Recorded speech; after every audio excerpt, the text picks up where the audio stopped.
আমি ডাক্তার আনোয়ার পাটোয়ারি। এখানে যারা আছে আমি যতদূর জানি যে সবাই এখানে মেডিকেল অফিসার হিসেবে আছেন, কর্মরত। সো আজকে যে আলোচনার বিষয় সেটা হচ্ছে অ্যানিমিয়া। এবং অ্যানিমিয়া আমরা সবাই জানি অ্যানিমিয়া কী জিনিস, ইভেন সাধারণ মানুষও জানে যে এটার মানে হচ্ছে রক্তের শূন্যতা। But as a doctor we should know about anemia more. Suppose এখানে অনেকেই আছেন, সবাই তো প্র্যাকটিস করছেন। Suppose in your chamber you got a patient.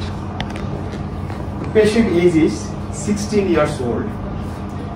She's a girl and she came to you with the complaints of shortness of breath.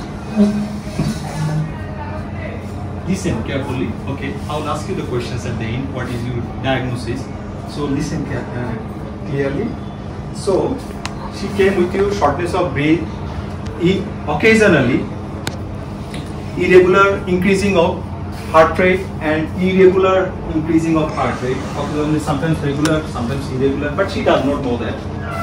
And also acrocyanosis, but that you will diagnose clinically. Pale color of the extremities actually, and also the patient have cold extremities, and the patient also complains that like the patient get dizziness, like lack of concentration in any program, and also the patient is fatigued and weak. So what will be your diagnosis?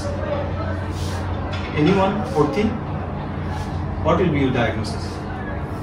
Okay, to be more clear, as a doctor you did CBC, and in CBC you got like hemoglobin 8, MCV 70 femtoliter. So what will be your diagnosis? Or hematocrit 24. What do you think? Anyone, please? Because we all are doctors here, we know about anemia, but today especially our topic is going to be about like iron deficiency anemia. So anyone can tell me about this? No. You want to say something? Oh, you can say this by sitting, no problem. I can sit here. Yes. উনার কথাটা ছিল কি anaemia, microcytic hypochromic anaemia. So microcytic যেহেতু এমসিপিটা হচ্ছে less than, আমাদের বাংলাদেশের বিভিন্ন বইতে বিভিন্নভাবে লেখা আছে লেস দেন 80 ফ্যান্টোলিটারের নিচে হলে কোথাও কোথাও 76। এখন পপুলারের টেস্টটা করলে পপুলারের একটা নরমাল ভ্যালু থাকে। সো যেহেতু 70, আমরা 70তে বলতে পারি যে এটা সাইজটা ছোট হয়ে গেছে, তাহলে মাইক্রোসাইটিক হাইপোক্রোমিক অ্যানিমিয়া। যেহেতু হিমোগ্লোবিন পার্সেন্টেজও কম, দ্যাটস ওয়াই হাইপোক্রোমিক। ঠিক আছে, ওনার কথাটা correct. Now suppose imagine that in my right hand there has a test tube. So I took 100 ml of blood in this test tube and I put some anticoagulant, and after that I centrifuge this blood. So how many layers of blood I can find? How many layers of blood I can see in this test tube?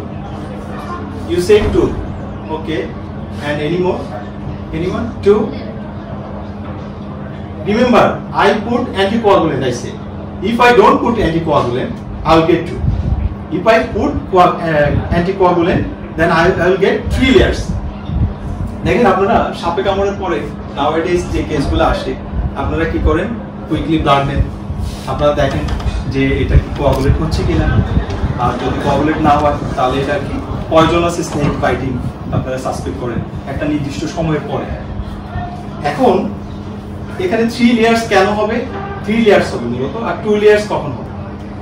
If you don't put any anticoagulant, then you will get 2 layers.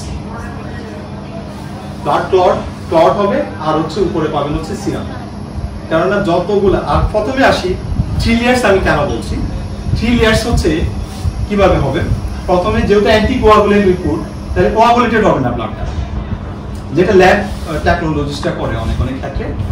So আমরা একটা layer পাবো হচ্ছে আরবিসির একটা layer at the down, দেন মিডলে আমরা একটা layer পাবো যেখানে প্রায় 1 ml এর মতো, সেটা হবে প্ল্যাটেলেট অ্যান্ড হোয়াইট ব্লাড সেল। দেন একদম অ্যাবাভ আমরা পাবো হচ্ছে প্লাজমা। এখানে আরবিসি হবে, যেহেতু আমি 100 ml এর কথা বলছি, এখানে আরবিসি হবে অলমোস্ট 45 ml অ্যান্ড 1 ml হবে হচ্ছে প্ল্যাটেলেট অ্যান্ড হোয়াইট ব্লাড সেল, যেটাকে বাফি কোটও বলা হয়। দেন হচ্ছে অ্যাবাভ প্লাজমা পাবো আমরা রিমেইনিং 54 ml। এই প্লাজমার ভিতরেই যতগুলো এই ক্লটিং ফ্যাক্টর আছে 1, 2, 5, 8। এখন যদি আমরা অ্যান্টিকোয়াগুলেন্ট পুট না করি, যদি আমরা না রাখি, তাহলে কি হবে, এই ব্লাড সহ সেই প্লাজমার ভিতরে যে ফ্যাক্টর, প্লাজমার ভিতরে যত উপাদানগুলো আছে সবগুলা ব্লাড ক্লটিং এর সৃষ্টি করবে, যে জন্য শুধু উপরে পাবো সিরাম আর পাবো নিচে পাবো ক্লটটা। যে জন্য একটোপিক প্রেগন্যান্সির ক্ষেত্রে অনেক সময় দেখা যায় রাপচার হলে আমরা দেখি যে অনেক ব্লাড ক্লট বের করতেছি অপারেশন করলে, এই কেসগুলো এভাবে পাওয়া যায়। যাই হোক, এখানে আমাদের যে আলোচনার বিষয় সেটা হচ্ছে অ্যানিমিয়া। তাহলে anaemia, what does it mean? Can anyone tell me about this? What is anemia? What is anemia? In Bengali you can say, no problem. Increasing the red blood cell or hemoglobin, everyone knows this.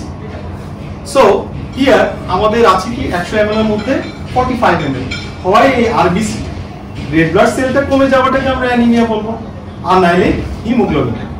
এখন এই যে 100 ml এর মধ্যে আমরা যে percentage of red blood cell পাচ্ছি, এটা তো হচ্ছে হেমাটোক্রিট, তাই না? এই 45 ml তো হচ্ছে হেমাটোক্রিট। তাহলে আপনারা আমাকে একজন বলেন তো, তাহলে এখানে যদি হেমাটোক্রিটটা মানে যে 100 ml এর মধ্যে যে percentage of red blood cell আছে সেটা তো হেমাটোক্রিট, তাহলে হিমোগ্লোবিন কত পার্সেন্ট হবে? ক্লিয়ারলি 3 ভাগের 1 ভাগ। তাহলে ইট মিন্স একটা আরবিসি 1/3 হিমোগ্লোবিনাইজড। তাহলে হিমোগ্লোবিন হবে কি, এখানে যদি আমার 45 ml যদি হয় আরবিসি, তাহলে 15 ml হবে হচ্ছে হিমোগ্লোবিন, তাই তো? এখানে একটা কথা বলছে যে আয়রন ডিফিসিয়েন্সি অ্যানিমিয়া। তাহলে হিমোগ্লোবিনের মধ্যে হিম প্লাস গ্লোবিলিন অ্যাডেড হয়ে হিমোগ্লোবিন, এবং হিম তৈরিতে আমাদের যে উপাদানগুলো দরকার তার ভিতরে আমরা জানি কি আয়রন, সেটা হচ্ছে ferrous iron plus copper, cobalt, এবং এটা সিনথেসিসের সময় আরো হেল্প করে হচ্ছে পাইরোডক্সিন B6, আর গ্লোবিলিন হচ্ছে প্রোটিন অ্যামাইনো অ্যাসিড। এই দুটো মিলে হিমোগ্লোবিন তৈরি হবে। দেন এই হিমোগ্লোবিনের কাজটা হচ্ছে কি, ধরুন imagine that here you have a biconcave RBC, but at the beginning, before like it started, erythropoiesis started happening. তাহলে এটাকে আমরা বলি প্রো এরিথ্রোব্লাস্ট। এই প্রো এরিথ্রোব্লাস্টের ভিতরে হিমোগ্লোবিন আছে, দেন আছে হচ্ছে আমাদের একটা নিউক্লিয়াস থাকবে। যেহেতু একটা ম্যাচিউর আরবিসিতে কি কোনো নিউক্লিয়াস থাকবে না, তাহলে এখন আমাদের যে এই যে প্রি ম্যাচিউর আরবিসিটা ম্যাচিউর হবে, এটা সাইজটা ক্রমান্বয়ে ছোট হতে থাকবে, এবং এটা যত সাইজ ছোট হতে থাকবে এটার বডি অনুপাতে হিমোগ্লোবিনাইজ 1/3 হয়ে যাবে একটা ম্যাচিউর আরবিসি হলে। তাহলে imagine that here you have a RBC and you have a nucleus synthesis করবে কে, সাইনোকোবালামিন, B12 এন্ড হচ্ছে ফলিক অ্যাসিড, যেটা আমরা দিয়ে থাকি অ্যানিমিয়াতে, এটাও দিয়ে থাকি। তাহলে এই সিনথেসিসের কারণে এটা সাইজটা ছোট হবে। এই যে উনি একটা কথা বললো যে মাইক্রোসাইটিক কেন, সেই কথাটাই আমি বলতে যাচ্ছি। এটা তাহলে এইখানে হচ্ছে বড় আরবিসি আরেকটু ছোট হলো, আরেকটু ছোট হলো, ধাপে ধাপে ধাপে ধাপে আরবিসিটা ছোট হবে, নিউক্লিয়াস সিনথেসিস হবে বলে, তাই তো?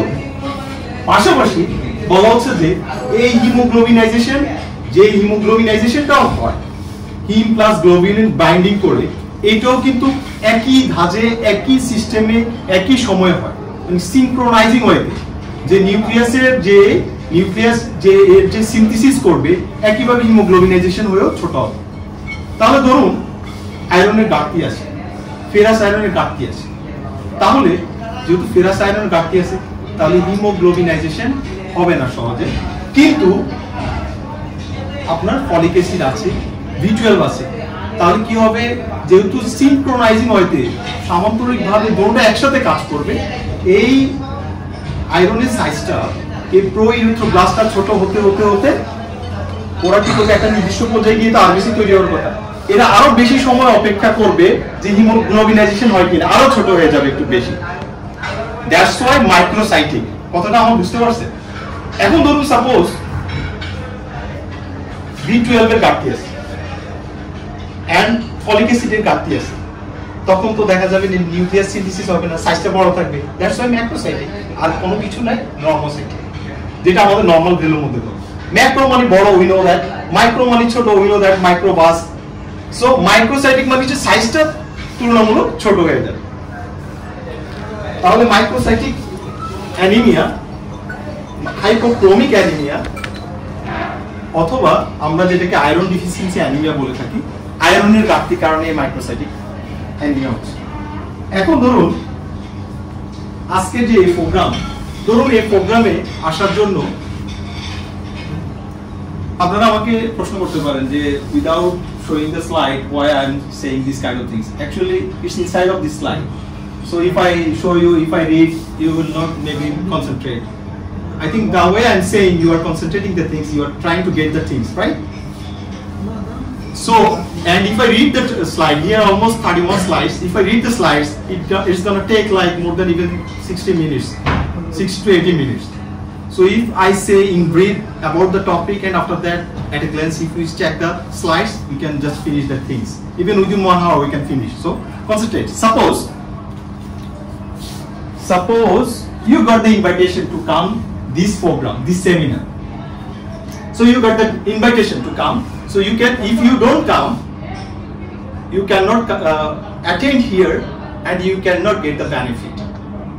এরকমই তো, maybe you got the invitation but your driver is not present, that's why you couldn't come, so you will not get the benefit.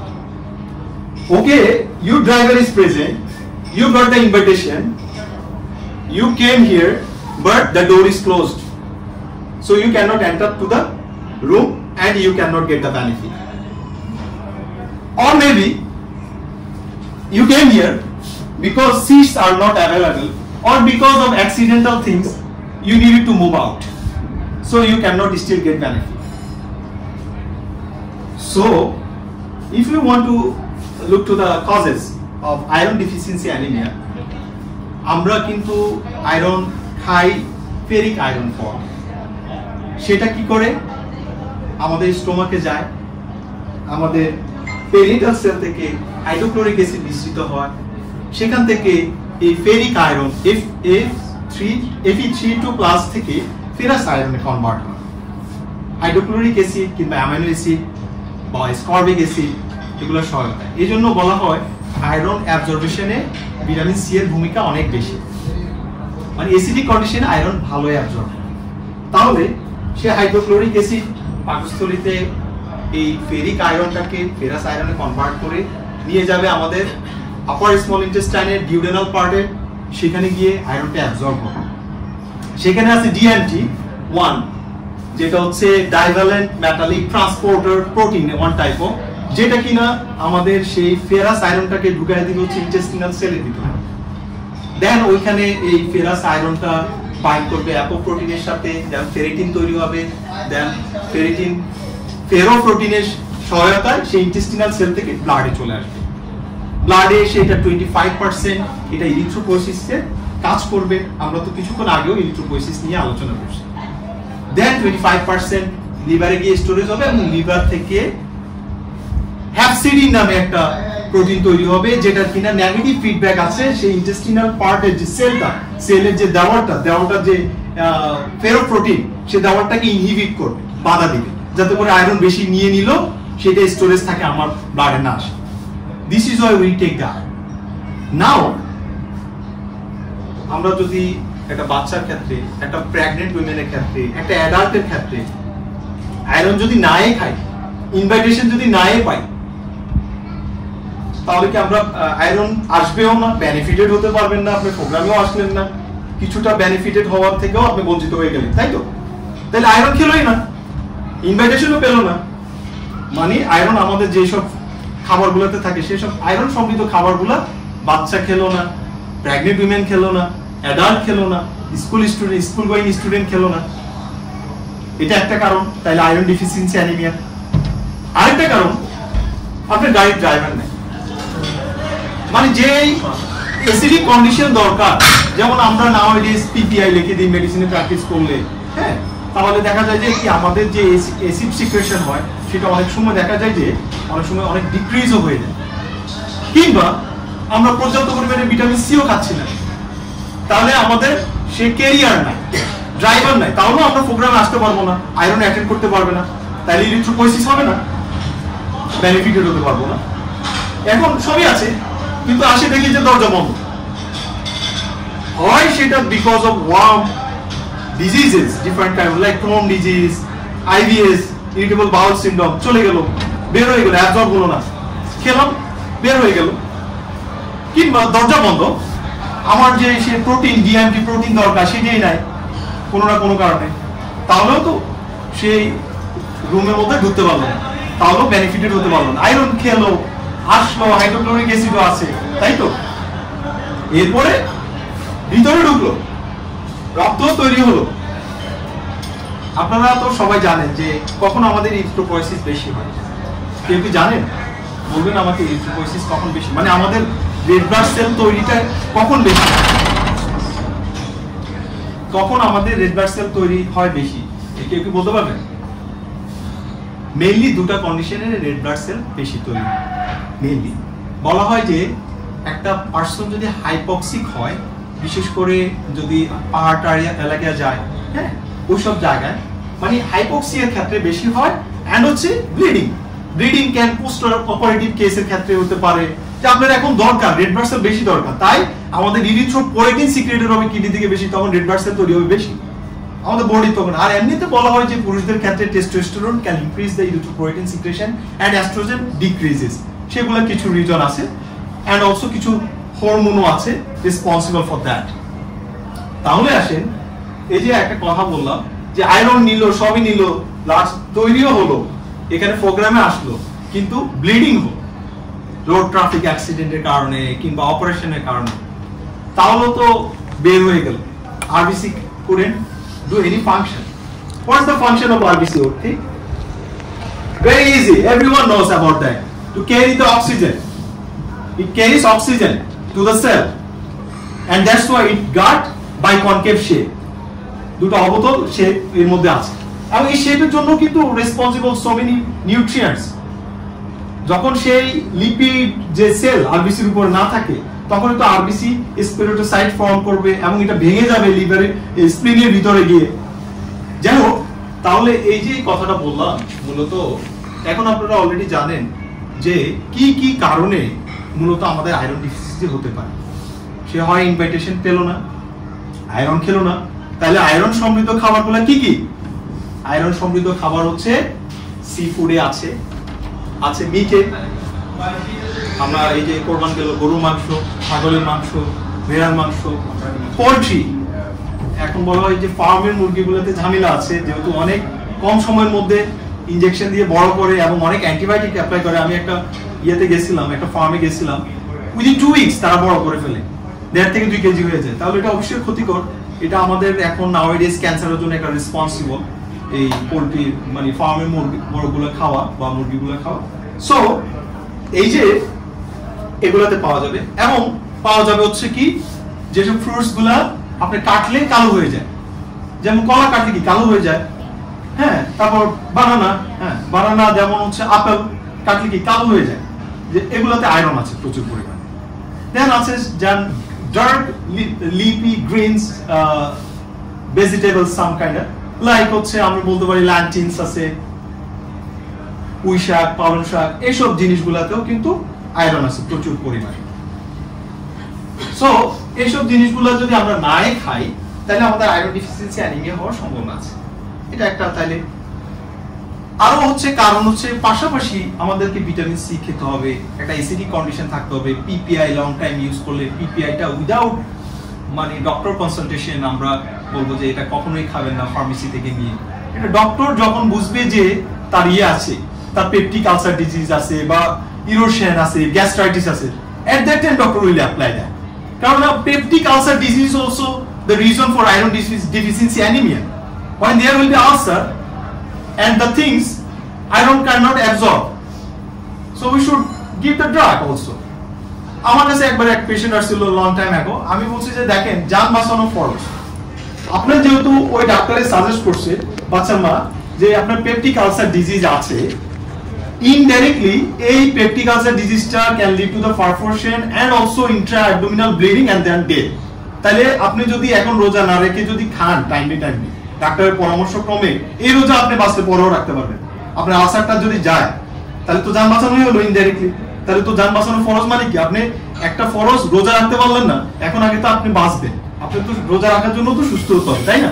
রোজাটা কিন্তু অনেক ভালো ফর হেলথ।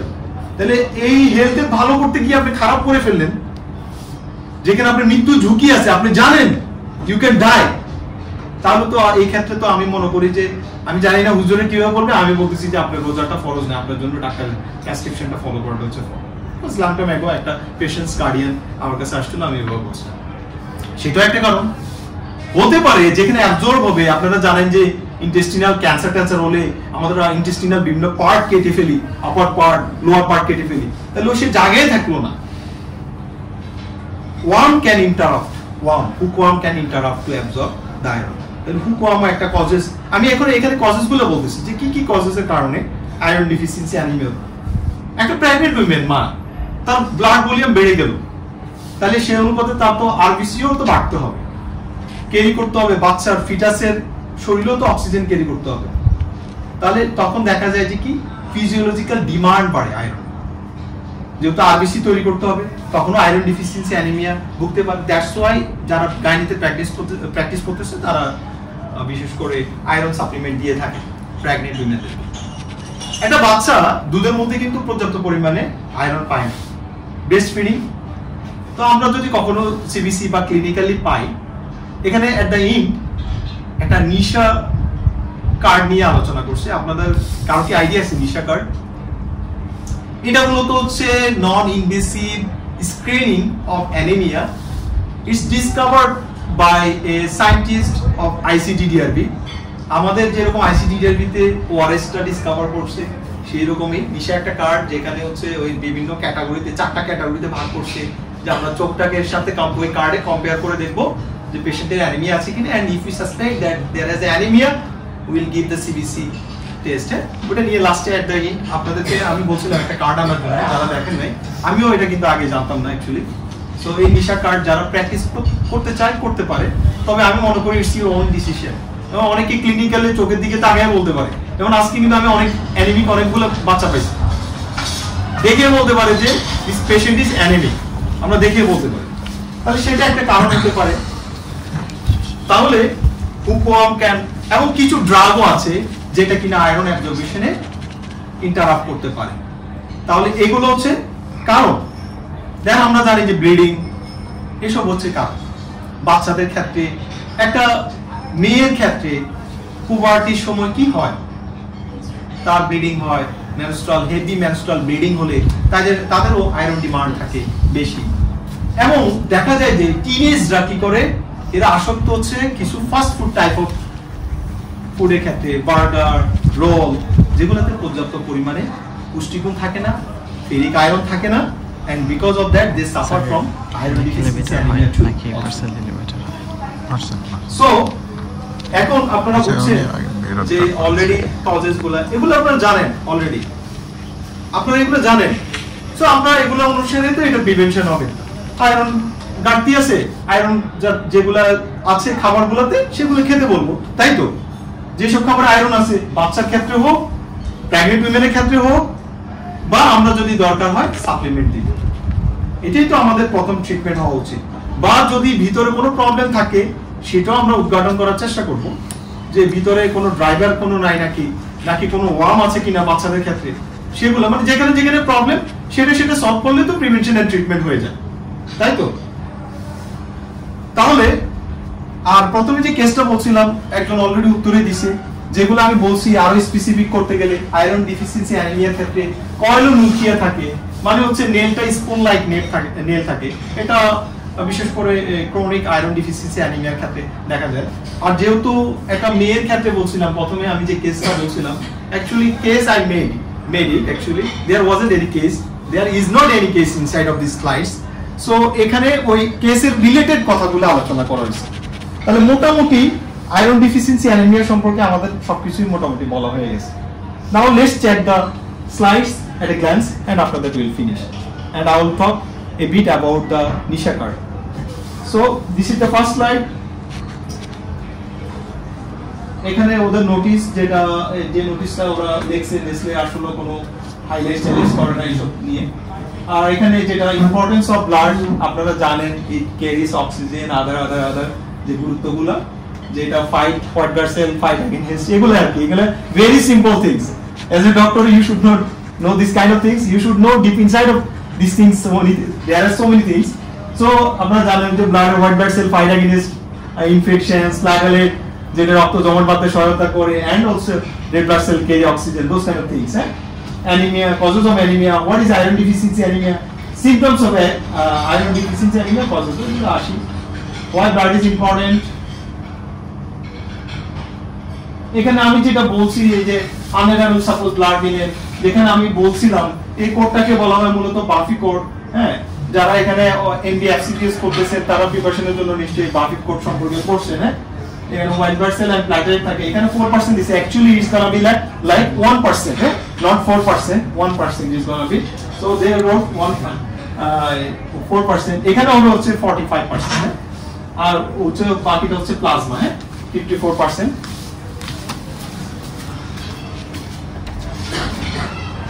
এখানে ওই যে একটা স্লাইডের মধ্যে দেখাচ্ছি আরবিসি সংখ্যা কমে গেছে, অ্যানিমিয়ার ক্ষেত্রে আরবিসি সংখ্যা কম, এখানে পর্যাপ্ত পরিমাণে আরবিসি আছে, আদারওয়াইজ এখানে স্লাইডে কিছুই নাই বুঝার। এটা নরমাল দেখাচ্ছে, এখানে আরবিসি সংখ্যা বেশি, এখানে আরবিসি সংখ্যা কম, ওটাকে অ্যানিমিয়া বলতেছে। এখানে কজেস আমি বলছি iron deficiency anaemia is one causes of anaemia. Then হচ্ছে আমি বলছি ভিটামিন B12 এন্ড হচ্ছে অলসো ফলিক অ্যাসিড, যেটা মাইক্রোসাইটিক অ্যানিমিয়া হতে পারে, মাইক্রোসাইটিক মেগালোব্লাস্টিক অ্যানিমিয়া হতে পারে বলছি।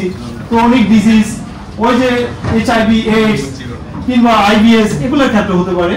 দেন হচ্ছে প্রেগন্যান্সিতে বললাম না, ফিজিওলজিক্যাল ডিমান্ড বেড়ে যায়, mother and for foetus and blood loss, road traffic accident after operation, এগুলো বলছি অলরেডি। এগুলো হচ্ছে হিউম্যান বডিতে এই আয়রনের ভূমিকা, ইমিউন ফাংশন আছে, এনার্জি প্রোডাকশন করে এন্ড অক্সিজেন ট্রান্সপোর্ট করে, এন্ড হচ্ছে কগনিটিভ ফাংশন আছে। হোয়াট ইজ আয়রন ডিফিসিয়েন্সি, এগুলো বলছি আমি। এই সিম্পটমগুলোর কথা আমি ওই কেসটাতে বলছি, shortness of breath, weakness, fatigue, dizziness, headache, fast and irregular heartbeat বলছি, কোল্ড অ্যাক্টিভিটিস হয়, এন্ড অলসো এক্সট্রা কিছু কয়েলোনুকিয়া আদার মানে prevention of iron deficiency in Bangladesh. এগুলো আসলে এই স্ট্যাটিস্টিক গুলো আসলে কিছুই না, এখানে কিছু কথা ইম্পর্টেন্ট আমাদের বাচ্চাদের ক্ষেত্রে, বাচ্চা রিলেটেড, যেমন পুয়ার ডায়েট, এটা আপনারা জানেন অলরেডি, যে সি ফুড, পোল্ট্রি, এগুলো কথা বলছি। দ্বিতীয়টাতে বলছি কি পুবার্টি ম্যালনিউট্রিশন, এটাও আমি বলছি যে অলরেডি ওই যে পিরিয়ড হয়, পিরিয়ডের সময় অনেক ব্লিডিং হয়, ইনফেকশনের ক্ষেত্রে ওই যে বলছি হুকওয়ার্ম, ম্যালেরিয়া, টিউবারকিউলোসিস, এগুলোর কারণে ইন্টারাপ্ট হয়। Causes of deficiency in general population, ওই যে বলছি সে ডায়েটে বার্গার টার্গার খেলো, খিদা লাগলো, কিন্তু আয়রন যেগুলোতে আছে সেসব খাবার পেলো, blood loss and inability to absorb iron, যে EF disease, Crohn disease, IBS, এগুলোর কথা আমি অলরেডি বলছি। হ্যাঁ, আর হচ্ছে ওই যে মায়েদের যে ডিমান্ডের কথা, সেগুলো আমি কিন্তু অলরেডি বলছি। হ্যাঁ, এখানে ওই যে বলছে যে how much iron A baby need, সেই কথাটা বলছে। এখানে একটা দিচ্ছে যে 7 মাস থেকে 12 মাস পর্যন্ত এই 11 মিলিগ্রাম নেসেসারি, ওইখানে বলছে যে 1 মিলিগ্রাম পার ডে তে দেওয়া উচিত, 4 মাসের পরে বলছে।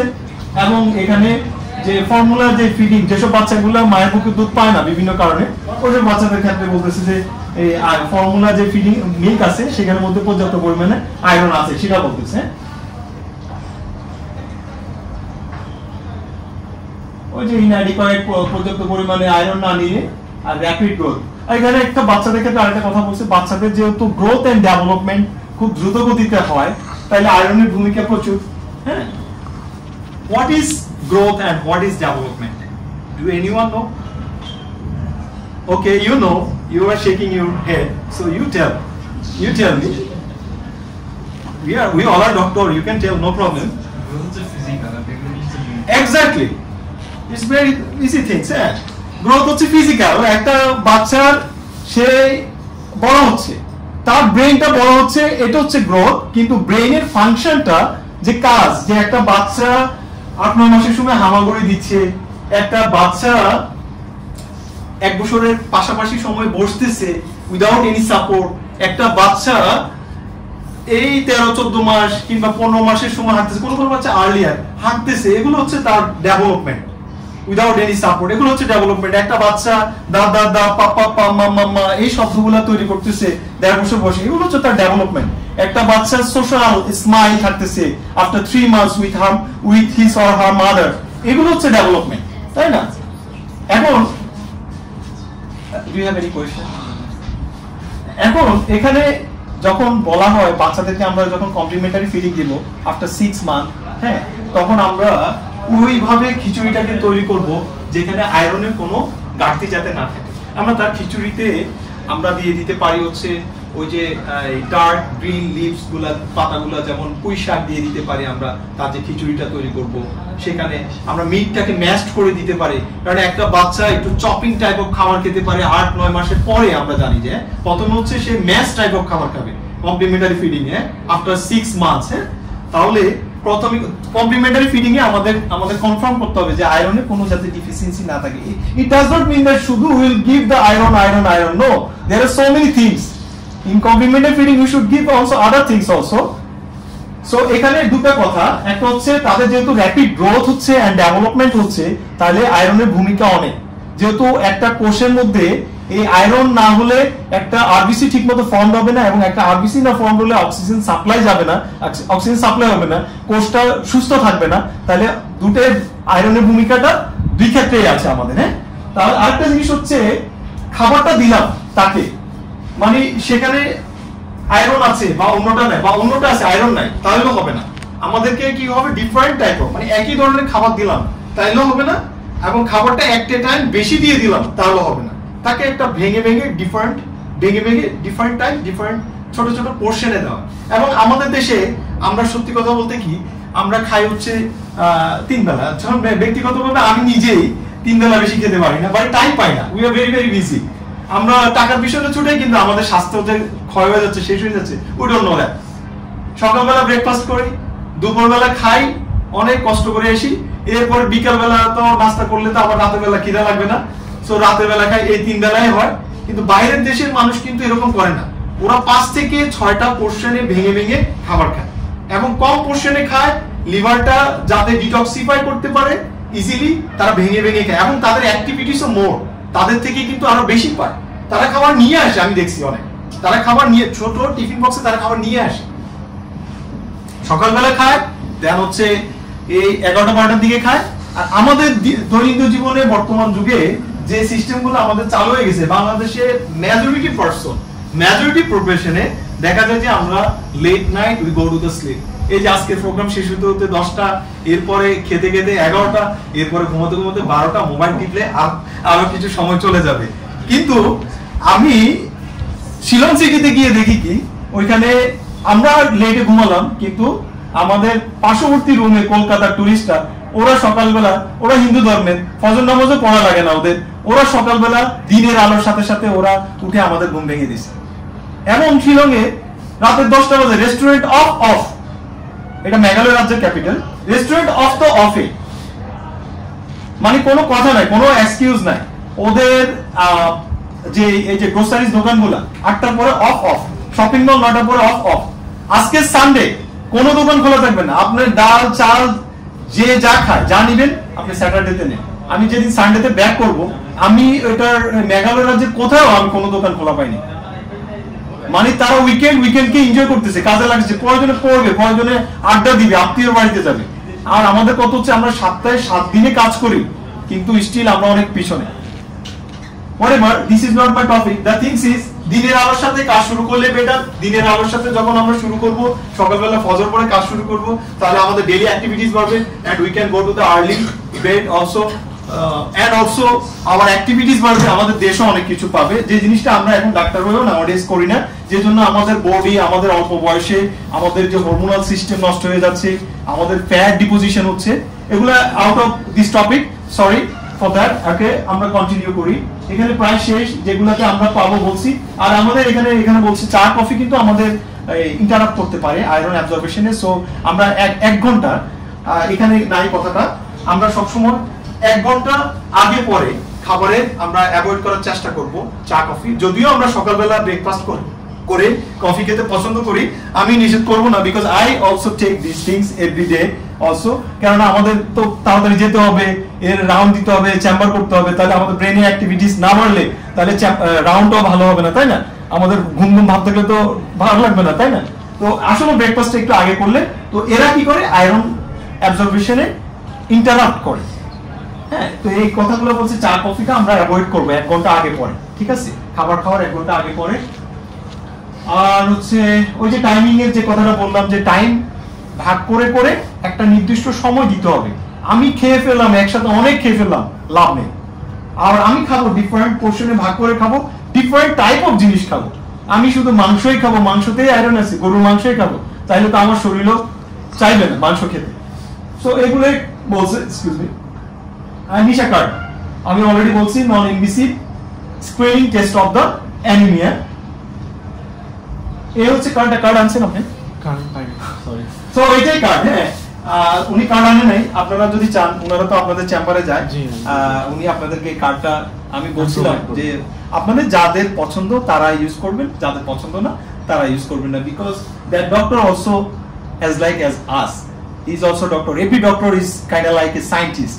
Everyone thinks at like by the his own way. Everyone thinks how much he knows about that things, they compare. Everyone wants to treat the patient very well. Even একটা গ্রাম্য doctor না বুঝেও কিন্তু সে তার রোগীকে মারতে চায় না, তাই না? আর আমরা আমাদের নলেজ অনুপাতে আমরা চাই আমাদের রোগীদেরকে ট্রিট করার। এখন এক একজনের জন্য এটা হ্যান্ডি মনে হবে না। আমি নিজে আমার চেম্বারে গতকালকে পাওয়ার পর থেকে আমি এটাকে কিন্তু হ্যান্ডি মনে করি না, অনেকটা কম্পারেটিভ। তারপরেও সামটাইমস আপনার চেম্বারে আপনাদের প্লেসে কিছু কিছু জিনিস আপনারা যদি রাখেন, তাহলে পেশেন্ট পার্টিরাও চিন্তা করে যে না, গ্রাম্য ডাক্তারদের থেকে এক্সট্রা কিছু আছে। হ্যাঁ, তো এটা ভালো যে আমাদের একজন সায়েন্টিস্ট, আমাদের মতো একজন ডাক্তার এই জিনিসটা ডিসকভার করছে। এই জিনিসের মধ্যে প্রথমে ওই যে হালকা করে অ্যানিমিয়া, যে এই কালারগুলোর সাথে চোখকে কম্পেয়ার করবেন, জাস্ট চোখটাকে দেখে কম্পেয়ার করবেন। এখানে একটু মোটামুটি অ্যানিমিয়া, এখানে একটু অ্যানিমিয়া ভাব আছে, আর এখানে হচ্ছে অ্যানিমিক। হ্যাঁ, তো এটা দিয়ে আপনি at least কম্পেয়ার করে, বা clinically if you understand you can suggest CBC by hemoglobin percentage. That's all I think. So এই হচ্ছে নিশা কার্ড সম্পর্কে, ওই যে কম্পেয়ার করা, ইউজেস অফ নিশা কার্ড, সেই কার্ড ওই যে চোখের সাথে লাগায় কম্পেয়ার করতেছে। যদিও আমি আজকে চেষ্টা করছি, বাচ্চাদেরকে তো ধরে যায় না, তাদের সাথে এটা রাখবো তো চোখের ভিতরে ঢুকে যাবে। So it's not that much easy for babies who is practicing with babies, but babies mother or হচ্ছে যারা প্রেগন্যান্ট women তাদের ক্ষেত্রে আপনারা এগুলো চেক করতে পারেন, বা অ্যাডাল্টদের ক্ষেত্রে। সো ট্রিটমেন্ট প্রিভেনশন ওইগুলা ওই সেম কথাগুলো যেগুলো আমি বলছি, ওইগুলা ওই কথাগুলাই। That's all about the topic. Thank you very much. If you guys any question, you can ask me. Anyone have any question about iron deficiency anemia or anemia? আপনারা অনেকে ছিলেন না, অনেকে লেটে আসছেন, যাই হোক আপনাদের কোনো কোয়েশ্চেন আছে কিনা?